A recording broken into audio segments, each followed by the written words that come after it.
I think a lot of people come up with excuses to not do the thing. It's always that, well, now it's Christmas time, or you know what? It's like going to the gym, you know, I'll go tomorrow. I'll go extra hard tomorrow. Yeah, it's like, man, there's you can make excuses or you can make it happen.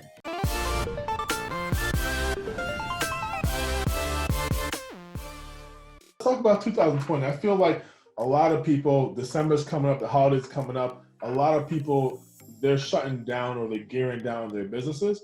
And for us, December is one of the best months. Like last year, December was one of our best months, and we actually turned it up. We felt like while our competitors were kind of, they were out shopping. Like, no, we're gonna hit it hard.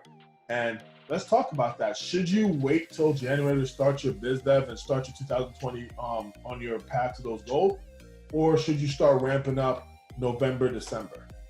No, start ramping up now. I mean, there's no better time than the present, because look, at the end of the day, let's say it's not optimal. I mean, I don't think it's necessarily, well, it's optimal in some ways, not optimal in others. We talk about that, but I think regardless of whether it's not as optimal, is it more optimal to maybe start a somewhat less effective marketing campaign versus waiting for 2 whole months, you know what I mean, and losing that time?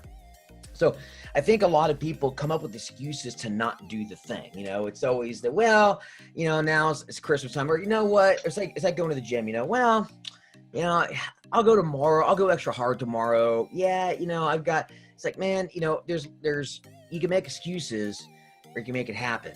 And make it happen. And so the one thing I will say when it comes to November, December, obviously you have to be cognizant of the time that you're in. And so obviously within that context, if you're doing like direct business outreach, realize that, that people are on vacation.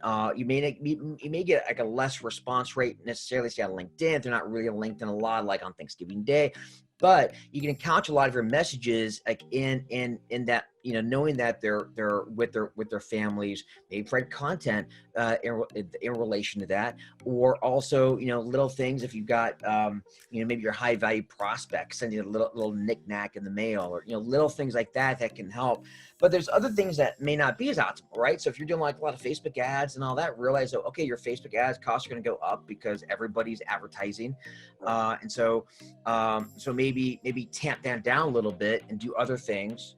And then right after the holidays, when ad costs go down, then come back on the ads. And then, so you have to also recognize the context of the time of the year. But yeah, man, I mean, don't let that be a stopper.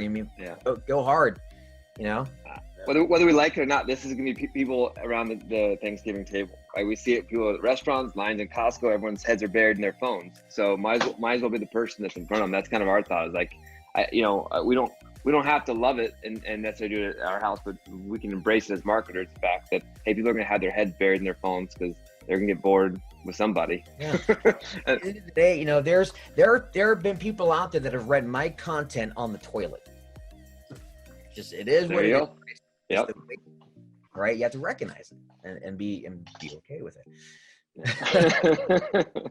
Yeah, it's always good to be toilet content. 70%. What is it? Harvard did a study. 70% of people take their phone to the bathroom. I would say don't borrow people's cell phone. That's our tip. That's a pro tip right there. That's a pro tip.